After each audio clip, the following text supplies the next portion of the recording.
Yo, yo, yo.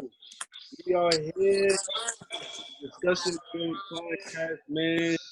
You know me, Josiah, I got my boy, got Isaiah, and our special guest today, Pat Thomas. How you doing, my boy? What's going on, man? My brother, how y'all doing?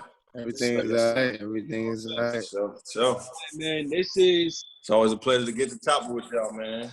absolutely long overdue. This is a highly anticipated topic that I've been wanting to talk about. Y'all been wanting to talk about it too. So we ain't gonna waste no time. We're gonna go ahead and we're gonna get right into it, all right? PB podcast, Let's do it.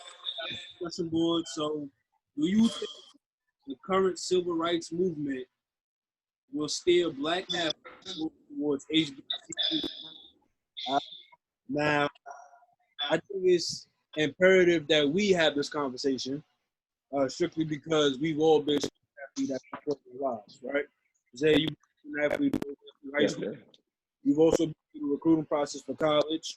Me, Reef, Pat, we all played sports at D2. And then, Pat, you've actually played collegiate sports at the D1 level at an HBCU at Florida A&M. You know what I mean? So I needed to get you on here because you've been through it, you've experienced it. So I want to go ahead and I want to start off with you. But you think this is really going to steal black athletes more to HBCUs or not?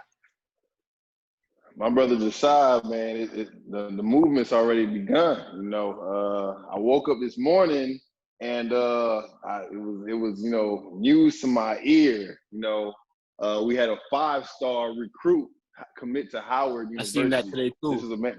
This was a player. I think his name is Mark. Goes by the name of Mark. McCord Maker. Murder. Yeah. McCord Maker. There you go. McCord Maker. There you go. Appreciate that. So like I said, I woke up 7 o'clock, getting ready to go to work, and the first thing I saw was, McCord Maker commits to Howard University when he had Kentucky in his top 4, and he had Memphis in his top 4, and he committed to Howard University, one of the top HBCUs in the country. So if you ask me that question, do you think that this movement right now is causing these young high school black athletes to commit to these HBCUs? Yeah, I'm going to say, yeah, the movement has already started. And on top of that, Mikey Williams, another 5-star recruit, quoted him and said, "Hey, my brother," and he didn't say the verbatim, but "Hey, my brother, I'm right with you." So it's a movement that we are seeing in front of our eyes, and it's something that we haven't seen before in our lifetime. So I believe that this is going to be the start of something big, something new, man. Yeah, Reed, what you think? Completely agree. I think that with everything that else that's going on with the awakening of specifically African Americans and the knowledge of what we can do and the change that needs to be made, I think that's also coming at the athletic level too. You know what I mean? We've seen the change in the voice that athletes have because of certain black athletes realizing how much of power they have in the society. And I think that high school students are now realizing they have a power as well. And it's in the choice that they make to go to school for, With that being said, I do think that one major thing has to be done in order for this to be a major, shift, a major movement.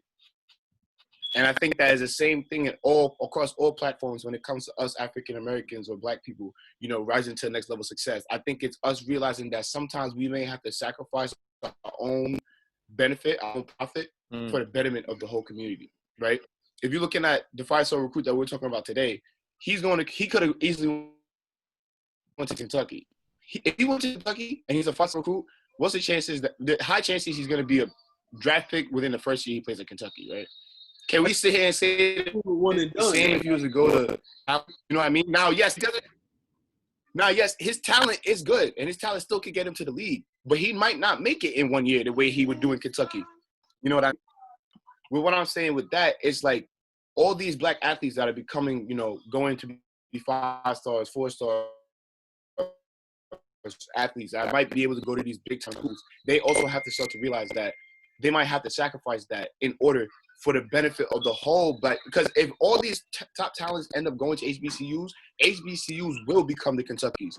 They will become the Dukes. You know what I mean? Because with the talent brings revenue. With the revenue brings, better facilities. It brings better coaches. All of that. So eventually you're gonna see these HBCUs reach that level, but it needs the initial sacrifice from all these athletes that are going into college. Good point right there, Reed. Good point. Yeah. What you got? It's like, what more can I say? Like, they just covered everything. Like, black people, we need to bring back the face to HBCUs. Like, you know what I'm saying? Especially athletically. With Mikey Williams saying that he was thinking about going to an HBCU, that's really a move. Like, whoa, like, you're going to go to an HBCU. I know you probably got so many offers from all the top schools like Duke and all of that. Because, like, it's Mikey Williams, you know what I'm saying? And Maker going to Howard, it's just like, all right, that's probably going to influence all the other players that are high recruits to probably go to an HBCU. And as Reef said, like, the better players that go there is going to generate more revenue. More revenue is going to generate better coaching and all of that. So I ain't got nothing more to say, bro. HBCUs is going to influence it. Trust me. With the civil rights movement, it's going to influence all these players. And just like, my bad, just to piggyback off of Reef for saying, like, you got to understand, Rome wasn't built in one day, you know? So someone like Mike Williams, like Reef said, he's going to have to sacrifice. But that sacrifice can mean so much for our people and for this movement in general. Because like Shariff said, if Mikey ends up going to a place like Howard and teams up with a player like, Mark, that ended up committing to Howard, those top tier coaches, they don't have a choice but to at least think themselves, maybe I should transfer and go ahead and coach at Howard. And now it's like, okay, well, now we got big coaches and big players at Howard.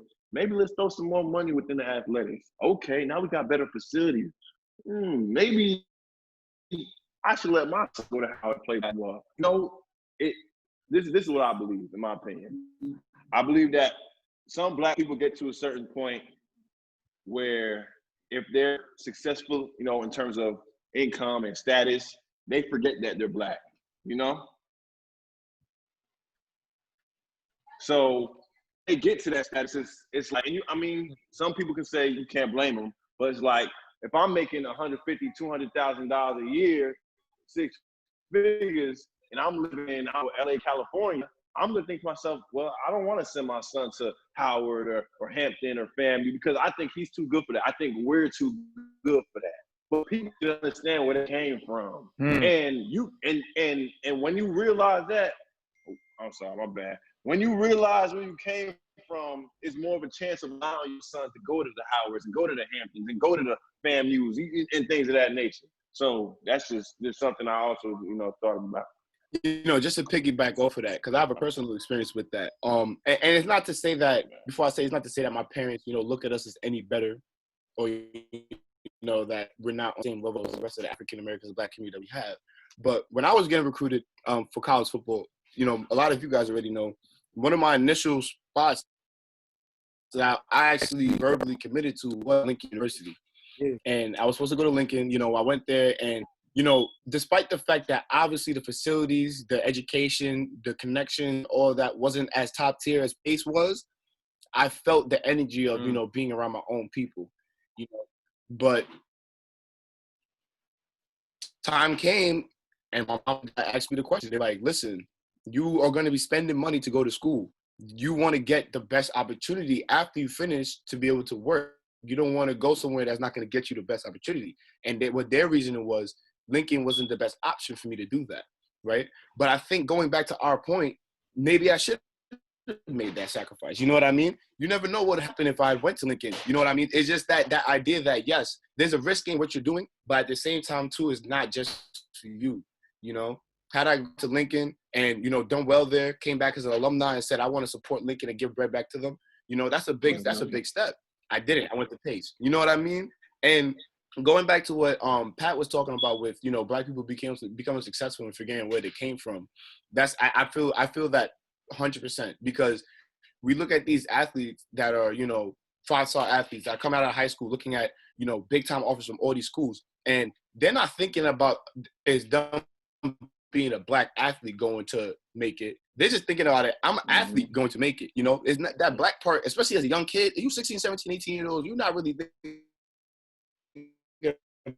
about, I'm trying to do this for my people. But it has to resonate, And I feel like I said earlier, with the growth in the knowledge and the inspiration for the Black community, I think that is coming too. Our younger generations are realizing very early that they have things that they can do in order to make a change for all of us all together. Congratulations.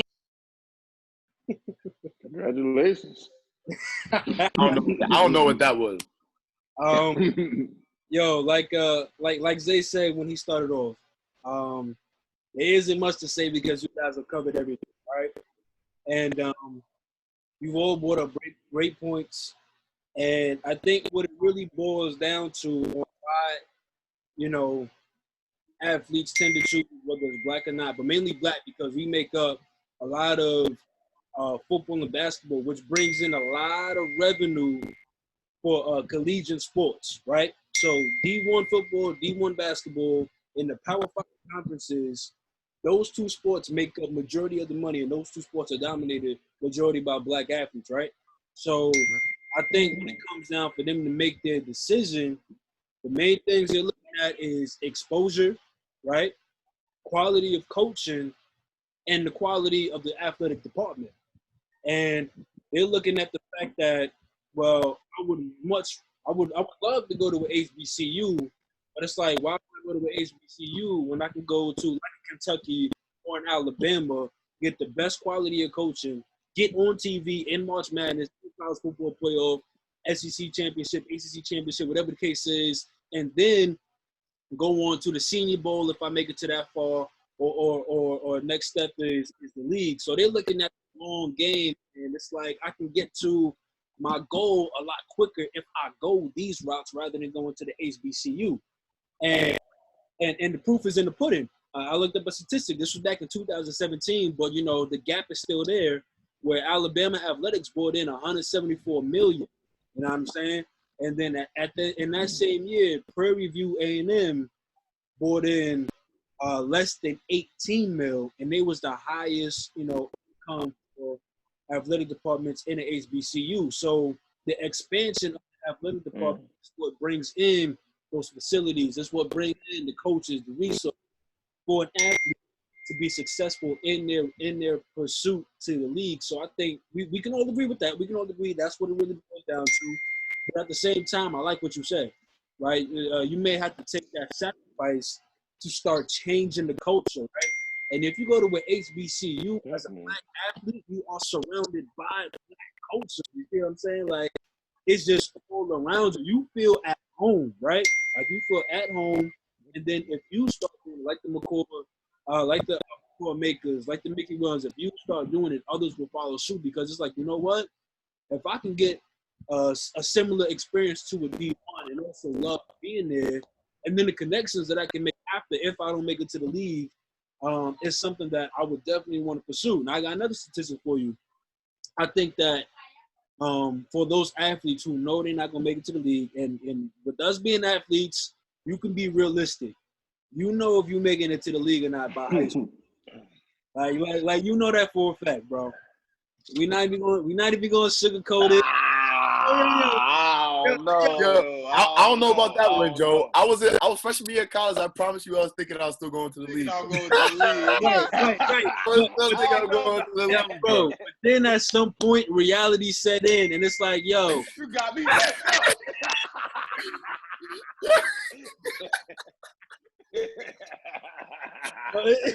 You got me messed up. If I ain't go to the league. Yo, pack up the beat. Look, I say that to say this. You need to have a career outside the playing field, right?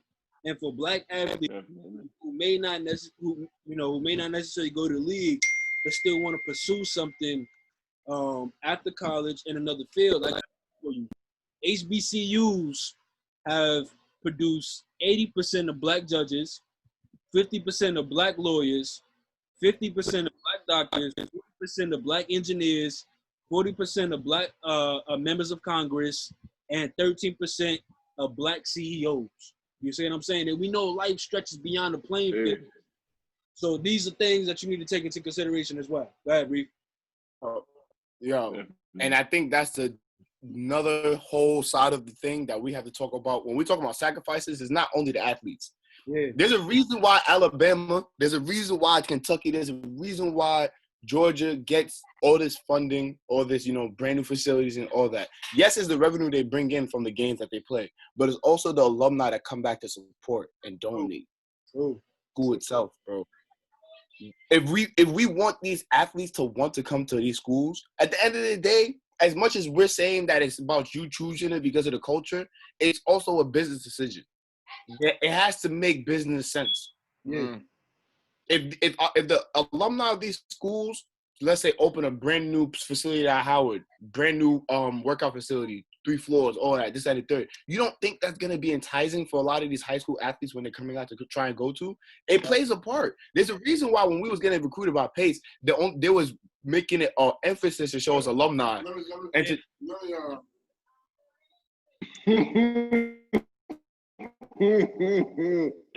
cut that off really.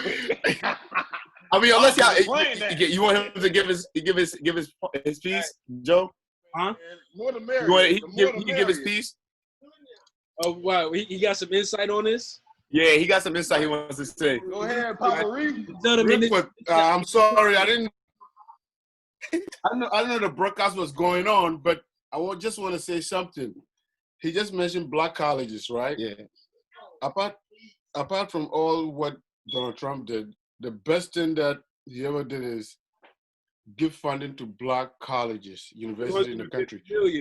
Apart from that, that's all I'm saying. That's what I take out of it. But anything else, no, I don't know. All right? I'll leave it at that. That's real. Appreciate you. So, but that, I mean, like he was talking about the funding for black schools, I think that could play a huge part into, athletes coming out of high school wanting to go there. If they start to go to these schools and seeing these new developments of facilities and new, workout stations and new fields and all of that, gear, crazy cool gear. Like I was saying, there's the reason why when we in the Pace, they showed us alumni, they showed us the brand new workout facility. They knew that new, fresh, state-of-the-line things was enticing to athletes. So I think that a lot of these, HBCU alumni that come out of the school, if they want, their school's athletic programs to reach a certain level, they have to realize they have to play a part as well. Mm. Yeah. I remember when my bad, Josiah, you want to say something? No, go ahead. Okay, I was just saying, I remember when, we all remember us being recruited, in high school. I had a home visit. I had a couple of coaches come and talk to me. And basically my parents, the only question that they really cared about was how is the education at this school, So parents don't really care too much about anything else. Like, hold on, my bad. I'm sorry. I'm getting it. Parents, I'm sorry. I apologize, y'all. Parents don't care too much about anything else. Like, my father didn't care about. He didn't ask me what type of equipment we were gonna get. He didn't ask me what the workouts were gonna be about. What is his chances of going to playing professional?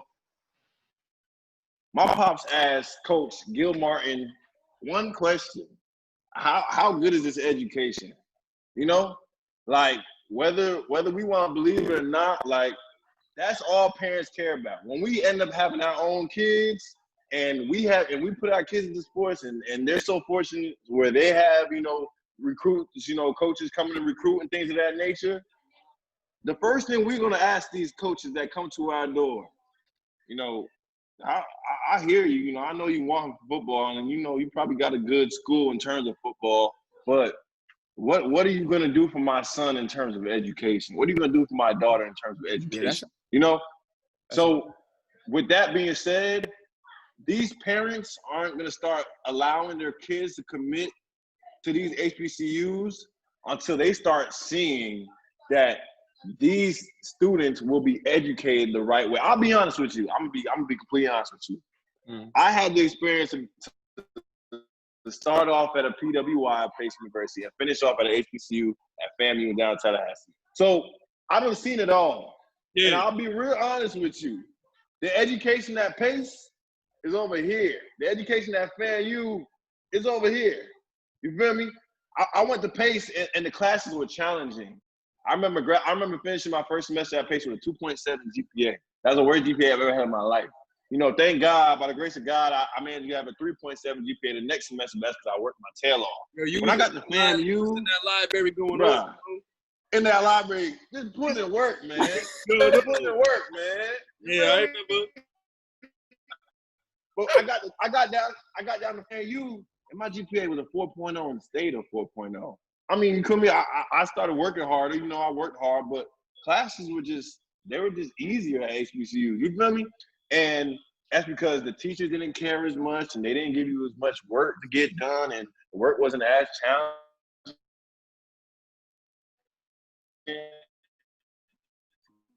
So it's like, okay, now he was gonna be a lot of be able to learn. You know, so the moment parents realize that their kids aren't gonna be able to get the education that they deserve, then forget athletics. They're not gonna send their kids to that school. You know?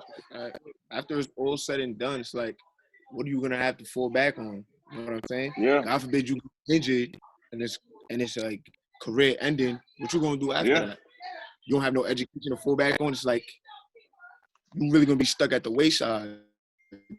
You know what I'm saying? So I definitely get it. No, I never played collegiate sports. You know, I just didn't get recruited or whatever the case may be. But when I was in the process, you know what I'm saying? The same thing that your parents was asking is the same thing my parents was asking. Like, how is the education here? How is the education here? Every school that I try to go to and try to talk to the coaches, how is the education here? How's the education here? And, you know, me being so young, 17, 16, 17, I was always like, yo, why is she Phoenix? Or why? Yeah, like basically, I didn't want to say Phoenix, you know, you feel me? But it's like, why asking so much about education, bro? Like, I'm here for basketball, bro. Like, I'm not here for education. But as I got older and I started realizing, like, I'm going to need my education more than I'm going to need that ball bouncing. It's like, okay, I see where you're coming from. And yes, when I have kids of my own, how is the education here? You know what I'm saying? Because education could take me until I'm 80. Basketball can take me until I'm like, what, 40? You know what I'm saying? So that. And I think, like, going back to what I was talking about when I was getting recruited by Lincoln, that's exactly the point in which my mom and dad were trying to make, you know. Are you going to get a better education, a better opportunity to get a job going to Lincoln, or are you going to get a better opportunity at job going to Pace? You know, and it was a decision that we had to make. And I think that also can be changed by people outside of the athletics, you know, outside of being the athletes that we're talking about. You know, those professors, this is it, you know, the saying that it takes a whole family to raise, it takes a village to raise one child. I think that it's kind of similar to this situation. You know, this one thing that we're talking about is going to take more than just the athletes. It's going to take a whole wider range of people around the idea of HBCUs in order for change. You know, because we have to go from the teachers there, the coaches there, the funding there.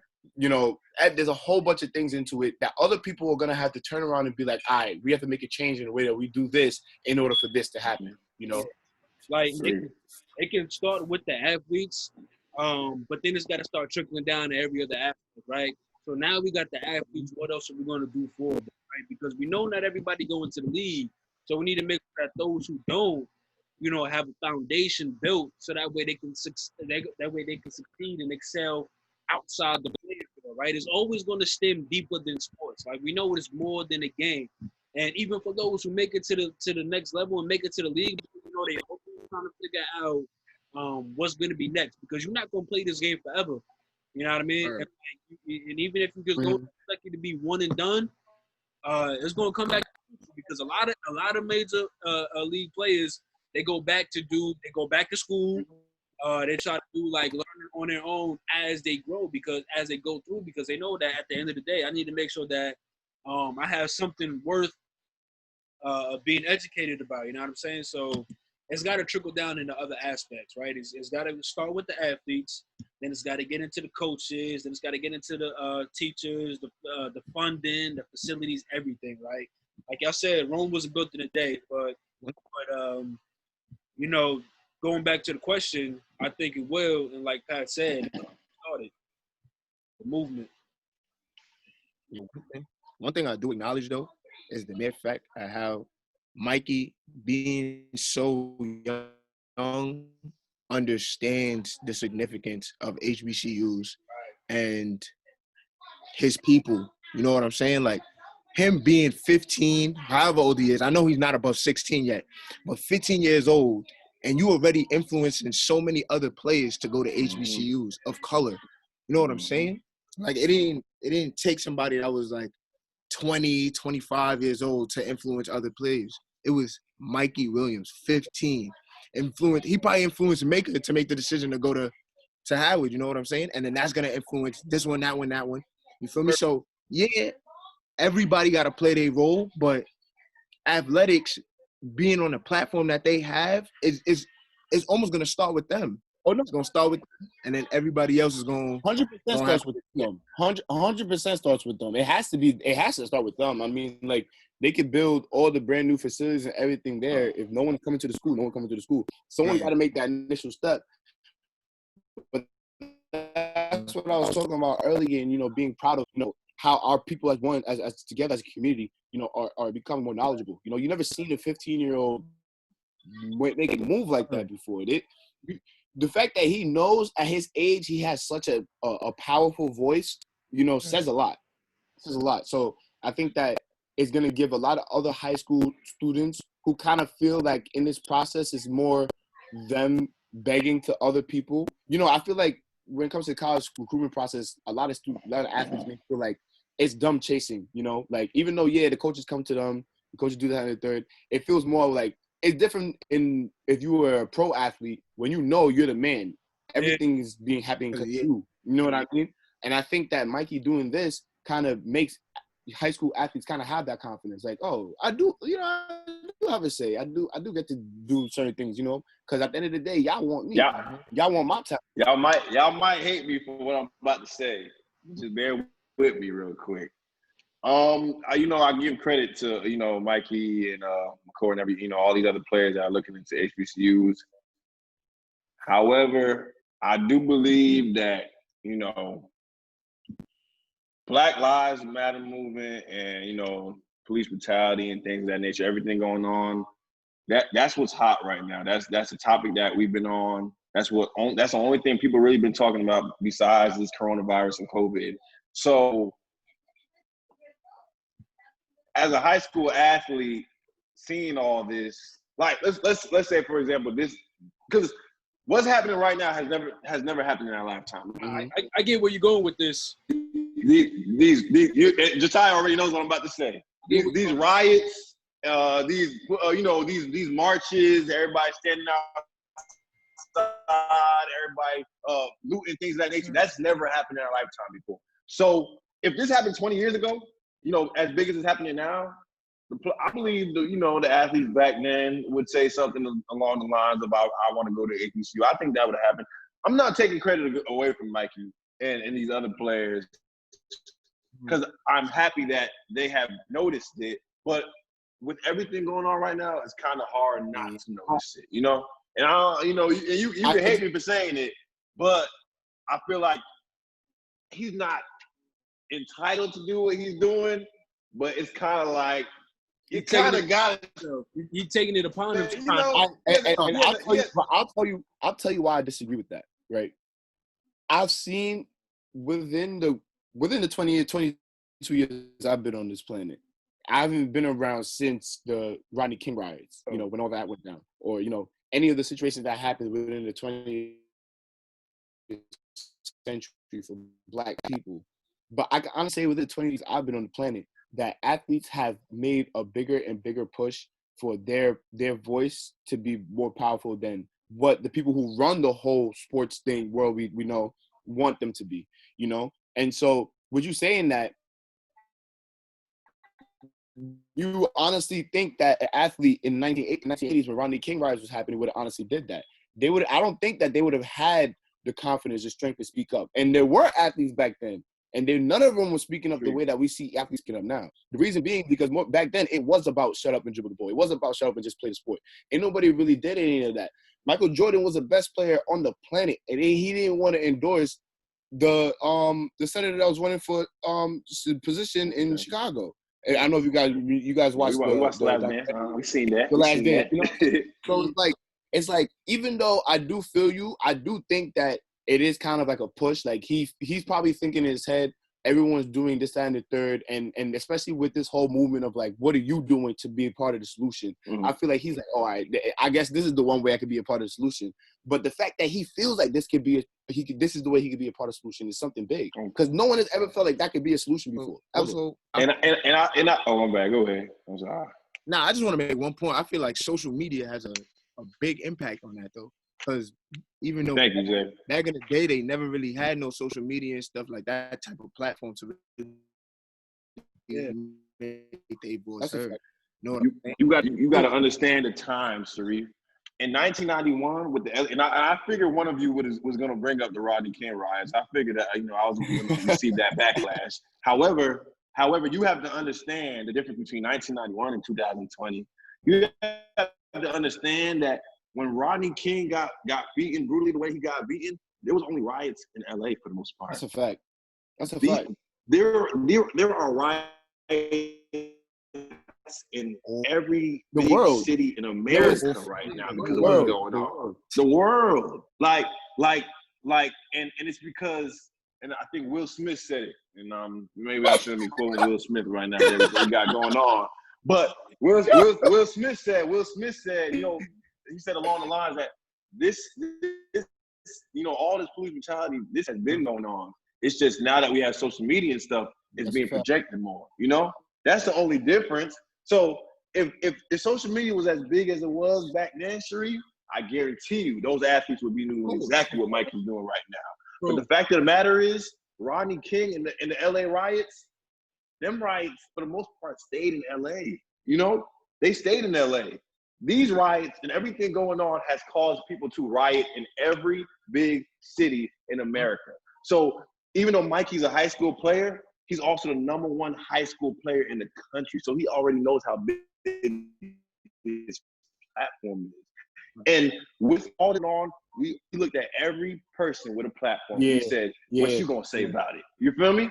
So Mikey was just, even though he was a high school athlete, he was another dude. We looked at him. What you gonna say about it? You feel me?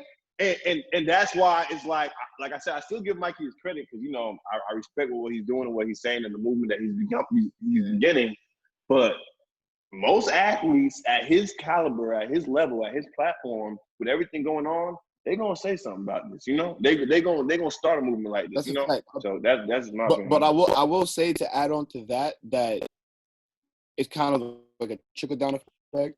So you see Mikey being the best player in the world, in the country, doing what he did. Yes, it might be because he might have had no other option, but I think that it now gives people that are not as talented as him, but are talented and are going to become athletes, D1 athletes, go into collegiate sports. I think that it makes them start to think. You know what I mean? So then start making them be like, all right, I could play HBCU. You know what I'm saying? It's not the worst idea in the world. If Mikey think about it like this, if let's say Mikey go over there too, that's two 5-star athletes at Howard. If I'm a 3-star athlete or 2-star athlete and Howard give me an offer, I'm like, it's lit. I'm going to play with Mikey. You see what I'm saying? That's real. So it still has benefit, and it still creates the opportunity for people who might not have to be forced to make it say, feel like that could be a way they can make it say, I agree. Definitely agree. Absolutely. Anybody else got anything to add? Nah. At the end of the day. No, you're good. At the end of the day, there's still a lot that has to go into this process. Like we've all reiterated, Rome wasn't built in a day. You know what I'm saying? Like it's not one or two athletes. It's got to be a whole shift in the dynamics of everything with HBCUs. from the athletes to the athletic department, to the faculty and staff, to those who are like everything. It's got to be a whole shift in dynamics, and it's going to take some time. But I think it's safe to say that we all do agree that with this movement, the current civil rights movement, athletes are going to start and have started taking a look at more into HBCUs, and I think it's going to be interesting to see how this stuff plays out. I think within the next 5 to 10 years or so, we're going to be able to come back and have this conversation again and be like, yo, we're going to see what happens. So Yes. yeah. So yeah, we're gonna go ahead. And I wish. Go ahead. I was gonna say, my bad. I was just gonna say, I wish it happened a little more in football. But as a football player, it's gonna be kind of just a little harder to do that movement. Two reasons. First reason, Howard can play in the tournament. That's first. HBCUs, HBCU basketball, you can play in that. Yeah. You can get in the final 16, the final 4, Sweet 16, Elite 8. That's one thing. Second thing, if you're a very good basketball player, you can make your whole team good. You can be the best offensive tackle in the world. If you go to HBCU and your team is bad, you're not making your team better at playing offensive tackle. I'm so glad you brought that up because I was thinking about bringing that up, but I totally forgot. There's a huge difference in trying to bring basketball athletes to HBCUs and football athletes to HBCUs. Yeah. Two totally different industries, and I feel like the power conferences, the power schools that are in football have such a solidification within college football, and it's gonna be a lot tougher to do that. Yeah. But we could also say that the way that basketball could be changed by individuals coming and playing for that sport, I feel like going back to what we were talking about, how it's a bigger thing than just athletes. With football, it would be a much bigger thing than just athletes. You know what I mean? That would take a whole lot of funding. That would take a whole lot of change in infrastructure. That would take a whole lot of coaching because it's like there's so many its and big pieces that comes into football that's way different from basketball. I completely agree with you. We can't look at the top prospect in Elite 11 playing right now for quarterback and expect him to want to go to HBCU. It's a lot harder. You know what I mean? He's just not gonna get. You know what I mean? You could go to HBCU and ball out and have average 20, 25 points a game, and then the NBA gonna be like, oh yeah, we're picking that dude first round pick. You're not gonna see the same thing from a record breaking quarterback at HBCU. You know what I'm saying? He's still probably gonna go 3rd, 4th round. I agree. Definitely agree. So you want to add something? I didn't want to add nothing, but just to back with what they said, it's much easier to recognize like basketball statistics than it is to recognize the football statistics. Just being the mere fact that the football have a 50-man roster, in basketball you have like a 10 to 15-man roster. Shows like they don't have to do too much research in the see was averaging 25, 8, and 6, as opposed to a tackle that was getting like 10 pancakes. Like, you understand what I'm saying? Like, Yeah. So I understand. I definitely agree with what you were saying. It's much more difficult for a football player to try to go to an HBCU and make it than it is for a basketball player. Definitely. I also want to throw this in, really quick before we end it. Like we pretty much been saying, basketball is also a sport where you got to be talented to be successful, really. And NBA scouts or whatever it is, they're going to go ahead and find their talent, regardless of where you go. Football is a little different because football rewards hard work. So it was like, you know what? A coach could say, if these black athletes do want to go ahead and start going to HBCU for football, I'm going to go ahead and find some hard-working individuals that I can recruit here who are going to be coachable, because football does reward hard work. Like, you don't really have to be as talented to be successful as you have to do in basketball. Like, if that makes sense, if y'all get what I'm saying. Like, yeah. I mean, you're not taking away from the talent of football, but you're just saying it's not as emphasis. It's not as important to be as talented as it is in basketball. Yeah, because basketball is different. Like, if you have it, you have it. You know what I'm saying? Like, yeah, you go way around. That's true. All right. I agree with that. Yeah, absolutely. Anybody else? I mean, I just go ahead and follow me on the gram, Patty Pat man. You know how that go, man. We'll tag you. I love this shout out. We was gonna tag you in the post anyway, my brother. Okay. Yeah.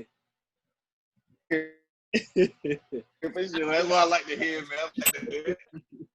All right, So, man, but it's always a pleasure talking to some good brothers about some good conversation, good topics. You know? You dearly miss, bro. Oh yeah, you know I miss y'all. I miss y'all boys too, man. I know I ain't meet Zay, man, but he seems like a cool dude, man. Look, we probably get chop shit, man. For sure, man. I'll be up that way sooner than later, man. Yes. Yes, sir. But yeah, we gonna go ahead. We're gonna wrap it up right here. Pat, thanks for coming, bro. All right, now. You know, you always got a spot on Sure. Thank you for having me. Everybody, y'all make sure y'all go ahead. Appreciate that, man. Follow us on everything. Follow us on YouTube at DB on TV. Follow us on the gram at D_DB_podcast. And follow us on Apple Podcasts at the Discussion Board Podcast, man. We're going to have a lot more great content for you. We got the breakdown where we look at players and break down their game, how well they do things, and what other athletes should take a look at. And we're going to keep introducing more content for y'all. So make sure y'all check us out. Yes, sir. Yes, sir.